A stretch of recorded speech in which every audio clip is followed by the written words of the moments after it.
കഞ്ഞിയാണ് ഇന്ന്. ഇതുവരെ ഒന്നും കഴിക്കണ്ടെന്ന് വിചാരിച്ചു. സാറ്റർഡേ ശനിയാഴ്ച 3 മണിക്ക് ഭക്ഷണം കഴിച്ചാൽ ഞാൻ.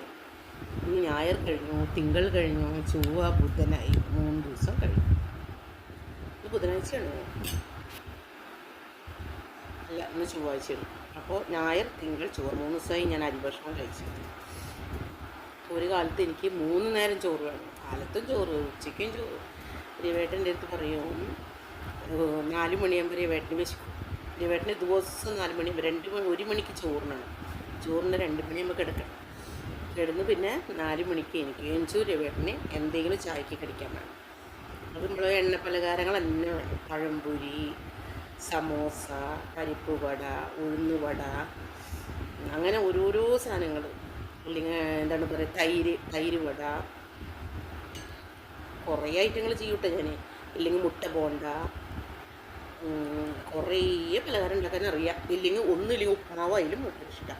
4 മണിക്ക് എണിച്ചത് അങ്ങനെ എന്തെങ്കിലും കഴിക്കാൻ വേണം. അത് ദിവസം കഴിച്ച് പരിചയം. പക്ഷേ രവേട്ടൻ ഇത് ചെയ്യാൻ വേണ്ടിയിട്ട് എന്നെ വിളിക്കും. 4 മണിക്ക് എന്നോട് എനിക്കാൻ പറയും. ഞാൻ രവേട്ടന് കുറഞ്ഞുണ്ടാവും.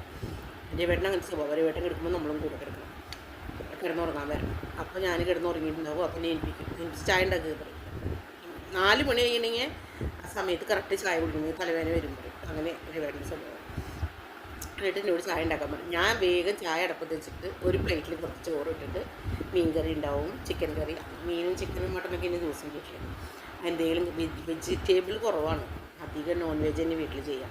അതെടുത്ത് കഴിക്കാം. അപ്പോൾ രവേട്ടൻ പറയും ഞാൻ ചോറ് എനിക്ക് കഴിക്കാൻ ഉണ്ടാക്കാൻ പറഞ്ഞാൽ നീ ഒരു പ്ലേറ്റ് ചോറായിട്ട് കൊണ്ടുവരും. അങ്ങനെ പറഞ്ഞുകൊണ്ടിരിക്കുമ്പോൾ ഞാൻ പറയുന്നത് അത് കഴിക്കുമ്പോഴേക്ക് ചായ തിളക്കില്ല ചേട്ടാ, എന്നിട്ട് ഏട്ടന് ചായ തരാൻ പറയും. എന്നിട്ട് ഞാൻ ചോറിന് എന്നിട്ട് രവേട്ടന് ചായ കൊടുക്കുന്നുണ്ടെങ്കിൽ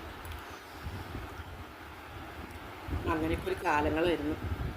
ഇപ്പോൾ 3 ദിവസമായിട്ട് ഞാൻ ചോറേ കഴിച്ചിട്ടില്ല. ഞാൻ ചോറ് വെക്കാതെയാണ്. വെച്ചിട്ട് ചോറ് കഴിക്കണ്ട വെച്ചിട്ട് കഴിക്കാതിരിക്കണമെന്നില്ല കേട്ടോ. ഞാൻ കാലത്ത് 2 ചപ്പാത്തി കാലത്ത് ഞാൻ കഴിക്കാറില്ല. അത് എപ്പോഴും രവേട്ടുള്ളപ്പോൾ ഞാൻ കഴിക്കാറില്ല കാലത്ത് നാഷ്ട. പക്ഷെ ചോറും മീൻകൂട്ടാണെങ്കിൽ ഞാൻ കഴിക്കും. ഇല്ലാതെ നാഷ്ട കഴിക്കാൻ എനിക്കിഷ്ടമല്ല. മീൻകൂട്ടം കണ്ടപ്പോൾ ഞാൻ ചോറെടുത്ത് കഴിക്കും. ഇപ്പോൾ 3 ദിവസമായിട്ട് എന്തെങ്കിലും കഴിക്കുന്നത് ചപ്പാത്തി. രാത്രിയും ചപ്പാത്തി, ഉച്ചയ്ക്കും ചപ്പാത്തി. ഇന്നിപ്പോൾ ചപ്പാത്തി കഴിച്ചിട്ടില്ല. ഇന്ന് എന്താ കഴിച്ചതെന്നറിയോ? കുബൂസാണ്. ഉച്ചയ്ക്ക് ഒരു കുബൂസ് കഴിച്ചു. അതന്നെ ഇന്നത്തെ ഭക്ഷണം. ഒരു കുബൂസാണ് ഇന്നത്തെ ഭക്ഷണം. അപ്പോൾ ഞാൻ വിചാരിച്ചു. പിന്നെ ഗുരുവായൂർ അമ്പലത്തിൽ പോയപ്പോൾ കദളിപ്പഴം കിട്ടി, കൃഷ്ണൻ്റെ പൂജിച്ചപ്പഴം. അതൊരു 4 എണ്ണം കഴിച്ചു. കദളിപ്പഴം ചെറുതല്ലേ, അത് 4 എണ്ണം കഴിച്ചു. അപ്പോൾ ഞാൻ വിചാരിച്ചു ഒന്നും കഴിക്കേണ്ട കിടക്കാം. നോക്കിയപ്പോൾ 11 മണിയായിട്ട് വിശക്കാൻ തുടങ്ങി. 11 മണി. അപ്പോൾ ഞാൻ വേഗം കുറച്ച് നല്ല മാങ്ങ